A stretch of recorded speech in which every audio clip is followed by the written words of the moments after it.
Israël était sur le point d'anéantir définitivement le Hamas lorsque les États-Unis sont intervenus pour sauver les terroristes de la destruction. Découvrez comment le président Donald Trump a trahi Israël et fait perdre la guerre aux Juifs. Maintenant sur la clé de David avec Gérald Fleury.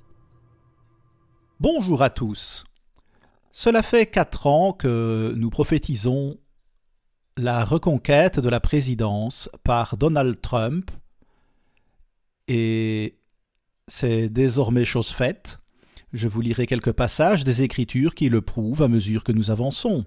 Le président Trump a prononcé un puissant discours d'investiture dans lequel il a évoqué le fait que 3 otages étaient déjà libérés au moment même où il s'exprimait. Mais il n'a rien dit du prix terrifiant qu'il avait payé pour cela. De quoi s'agit-il ?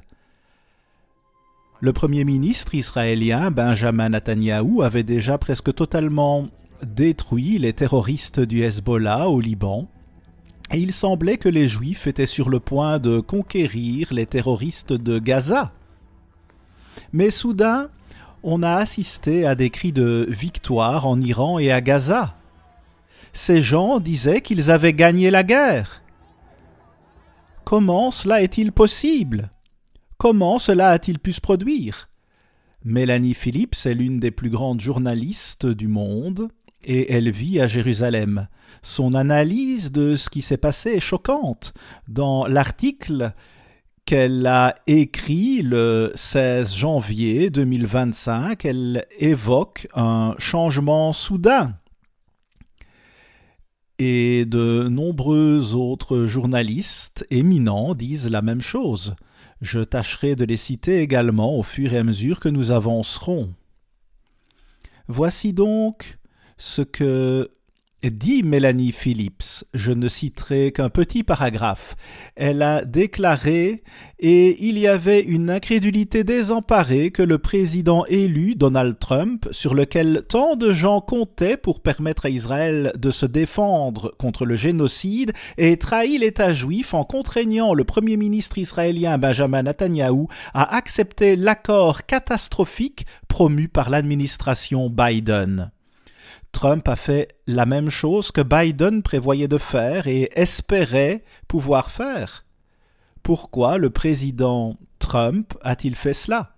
Il faut bien comprendre que la petite nation d'Israël, ou Juda, dépend des États-Unis pour les armes lui permettant de faire la guerre. Et bien sûr, s'il perd ses armes, il perd la guerre. Ils attendaient donc que le président Trump les aide. Comme je l'ai dit, le Hezbollah était déjà presque vaincu et le président Trump n'a pas dit grand-chose sur la guerre. Il n'a prononcé que quelques mots à ce sujet. Mais Melanie Phillips poursuit en disant « L'Amérique est largement responsable de les avoir abandonnés à leur sort et d'avoir permis au Hamas de continuer à instrumentaliser ces innocents comme une arme infernale de chantage et d'extorsion. » Je vais vous montrer aujourd'hui que le président Trump a trahi Israël. C'est une affirmation forte, mais il y a une multitude de preuves qui montrent que c'est ce qui s'est passé. Alors pourquoi et comment cela s'est-il produit ? Le président Trump manque d'un chef militaire fort à consulter. Il en avait un, mais il a décidé de ne pas l'inclure au sein de son cabinet et de son administration. Le général Michael Flynn. Ce dernier est peut-être le meilleur général américain en vie en ce moment. Et pourtant, le président Trump ne lui a conféré aucun poste au sein de son cabinet. Face à cette situation, de quoi le président Trump a-t-il vraiment besoin ? Eh bien, il a besoin de quelqu'un pour l'aider à comprendre ce qui se passe au Proche-Orient. Et assurément, il devra comprendre à l'avenir la catastrophe qu'il aura provoquée dans l'État juif au Proche-Orient. le seul allié véritable et fort des États-Unis dans cette région. Et maintenant, que fera l'Amérique au Proche-Orient? De quel pouvoir dispose l'Amérique dans la région? Eh bien, la situation n'est pas encourageante. Voici un autre court paragraphe de Melanie Phillips. Trump ne veut pas d'une guerre pendant son mandat. Il a plus ou moins promis au peuple américain qu'il mettrait fin à la guerre, mais il arrive que surgisse un ennemi avec lequel tout accord serait un marché avec le diable. C'est exact, parfois il faut simplement se battre ou devenir captif de personnes malveillantes. Selon Melanie Phillips, Trump a conclu un marché avec le diable et non avec Dieu. Mélanie Phillips a publié un article intitulé « Un marché avec le diable ». Il est certain que ce n'est pas l'œuvre de Dieu et je peux le prouver à n'importe qui en m'appuyant sur les prophéties de la Bible. Elle a ajouté « Si l'on perçoit que Netanyahou a été contraint d'accepter la défaite d'Israël à Gaza, il n'a plus d'avenir. Quant à Trump, il est à craindre que son esprit transactionnel l'amène à jouer le même rôle que l'administration Biden en renforçant le pouvoir du mal. Nous ne pouvons que retenir notre souffle. C'est leur survie qui est en jeu. L'Amérique n'a-t-elle pas besoin d'un général fort aujourd'hui comme le général Flynn? Je dirais qu'il devrait au moins être un conseiller, car il est compétent dans ce rôle. Monsieur Netanyahou est assurément l'un des meilleurs dirigeants du monde. Il en sait beaucoup sur la manière de mener la guerre. C'est ce qu'il a fait pendant la majeure partie de sa vie en Israël ou en Juda. C'est la vérité. Mais le président Trump a rejeté les perspectives de ces deux hommes. Je peux donc vous dire que cela démasque un très mauvais côté de M. Trump, mais c'est la vérité. Quelque chose ne va pas du tout. Qu'est-ce que c'est exactement? Israël avait presque gagné, mais subitement, il a perdu la guerre avec les terroristes de Gaza. Et maintenant, il devra vivre à leur côté pour toujours, semble-t-il. Israël a commencé la guerre avec pour objectif de détruire les terroristes du Hamas. Mais c'est l'inverse qui s'est produit. Que devrait-on faire? Je peux vous dire que les actions de M. Trump lui nuiront du début jusqu'à la fin de son mandat. C'est un fait. Observez la situation et vous verrez qu'il en sera ainsi, à moins qu'il n'y ait un grand changement dans ses actions. Il a déshonoré Netanyahou et c'est une catastrophe qu'il est difficile de décrire. Voici encore le titre d'un article de Melanie Phillips. Si cet accord n'aide pas Israël, Benjamin Netanyahou est fini. J'en ai déjà parlé, mais cela s'est produit si soudainement que la population israélienne en a été horrifiée. Qu'est-ce qui ne va pas avec ce qui se passe au Proche-Orient en ce qui concerne l'Amérique et les Juifs aussi, car les deux sont liés. Les Israéliens doivent obtenir des armes de l'Amérique ou de quelqu'un d'autre, et ils ne peuvent probablement les obtenir que de l'Amérique. C'est à peu près la seule option. Ils ont donc désespérément besoin de l'aide américaine. Bien entendu, lorsque les terroristes libèrent un seul otage, ils s'attendent à ce qu'Israël libère une trentaine de terroristes. Nombre de ces terroristes sont des meurtriers et ils ont tué beaucoup de juifs et pourtant Israël leur rend la liberté, environ 30 d'entre eux, disons, pour un seul otage, parmi tous ceux qui sont retenus captifs des terroristes. Et elle dit dans l'article « Le plus grand roi de l'évasion du monde politique israélien n'avait pas d'autre choix que d'accepter, et je pense que c'est probablement vrai, mais comme elle l'a dit, sa cote de popularité est entrée en chute libre, ce qui est mortel sur le plan politique, bien sûr. » Notons également que M. Trump n'a rien dit sur le prix qu'il a payé pour libérer ses otages. Il n'en a pas parlé. Cependant, tout le cours de la guerre a été inversé. Tout a été inversé. Et voici une dernière citation de Mélanie Phillips. Elle ajoute « Et par une ironie suprême, celui qui a donné le coup de grâce, qui a échappé aux nombreux ennemis politiques de M. Netanyahou, n'était autre que l'homme qu'il avait autrefois loué comme le plus grand ami d'Israël à la Maison-Blanche, Donald J. Trump. Le peuple israélien l'aimait tellement lors de son premier mandat. Et maintenant, ils disent qu'il les a trahis. C'est une évolution très défavorable lorsqu'on se rend compte que l'Amérique n'a qu'un seul allié solide au Proche-Orient. Et si l'Amérique perd Israël, elle n'en aura plus dans cette région à bien des égards. Il s'agit donc d'une erreur catastrophique. Je me rappelle comment M. Trump a dit « Combattez, combattez, combattez » en parlant de la lutte politique en Amérique.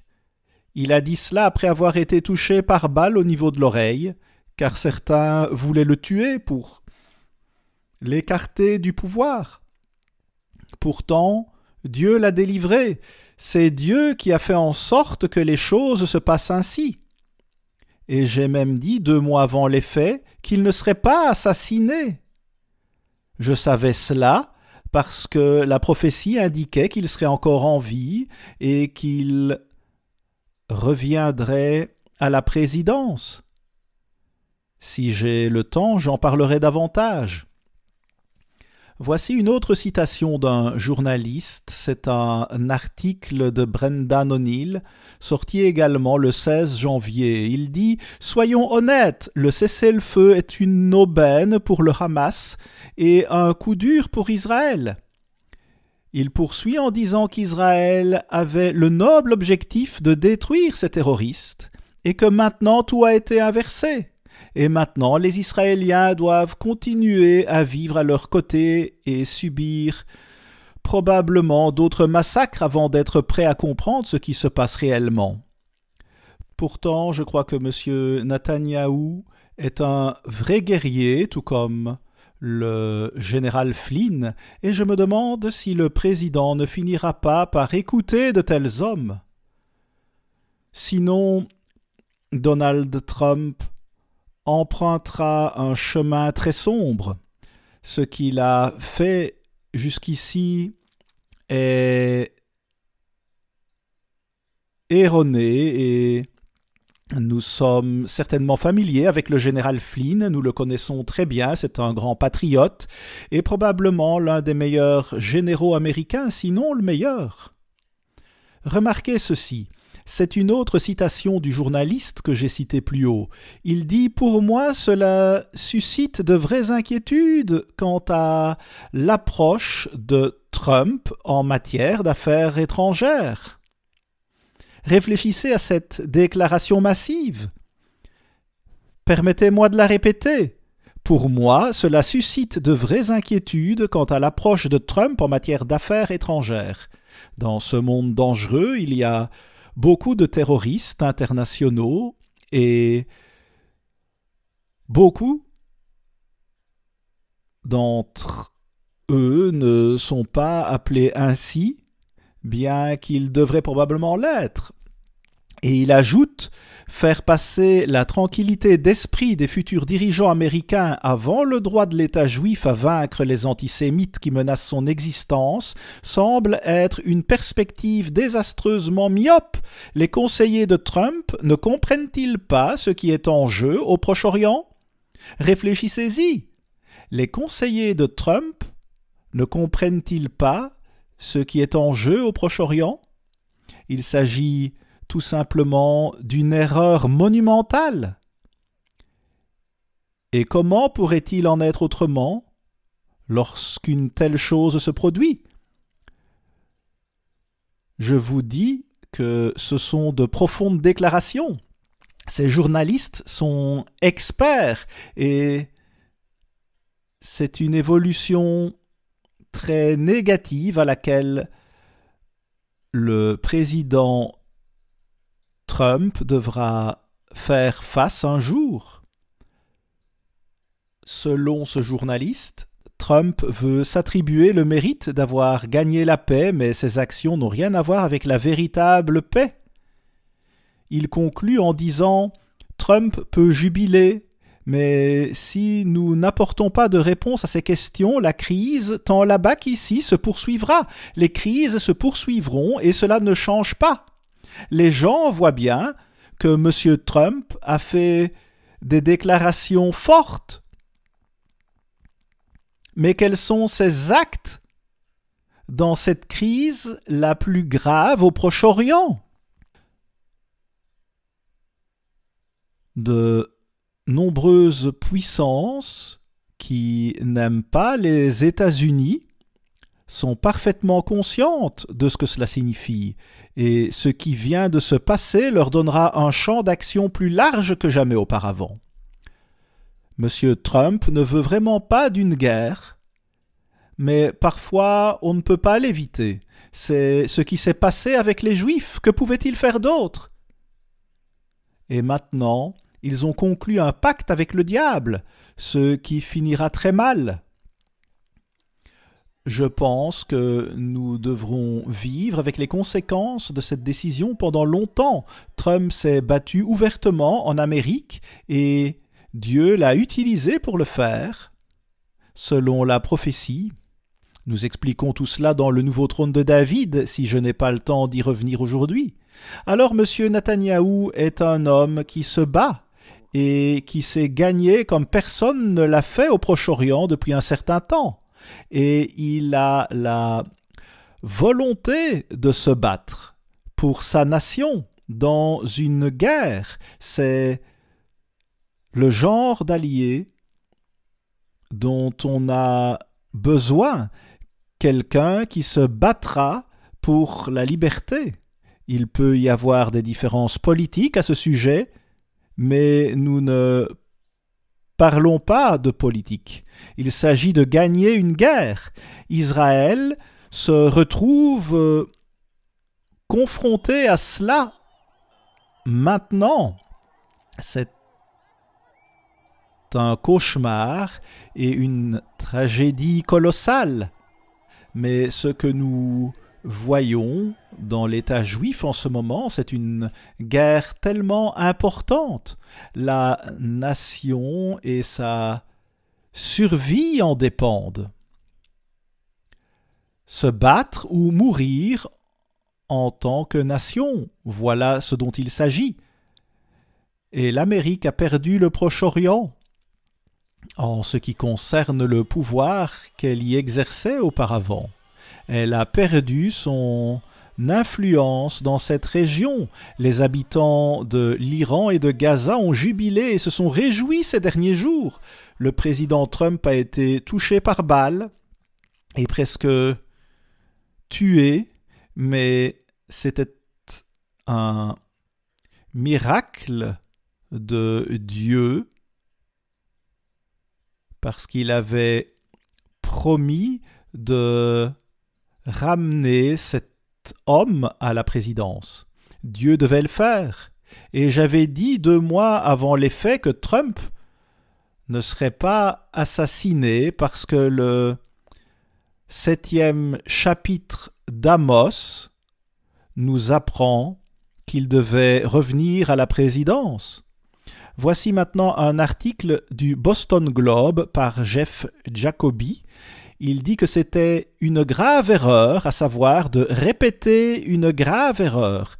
C'est si grave car c'est une erreur répétée. Beaucoup de journalistes chevronnés disent la même chose. Comment ne pas faire face à cette situation? Nous ne pouvons pas nous permettre de l'ignorer. Pour cette raison, c'est un jour très triste pour l'Amérique. L'article poursuit en disant que nous avons déjà vu ce genre de choses, à savoir qu'il y aura d'autres échanges d'otages avec les militants palestiniens et que l'on devra ensuite rendre aux terroristes leur liberté, ces gens qui ont tué des Juifs, et ainsi de suite. Et l'auteur écrit « Israël n'apprendra-t-il jamais ? N'apprendra-t-il jamais ? Et nous, apprendrons-nous un jour ? Avons-nous la volonté de nous battre ? » Tout cela est expliqué dans la prophétie de 2 Rois 14 et d'Amos 7. Nous vous proposerons des documents à la fin du programme afin que vous puissiez vous renseigner sur ce sujet. Voici une dernière citation de ce journaliste. Il déclare « Un sondage publié cette semaine révèle que 64% des Israéliens sont favorables à la libération même des terroristes qui ont du sang sur les mains si c'est le prix à payer pour ramener les otages chez eux.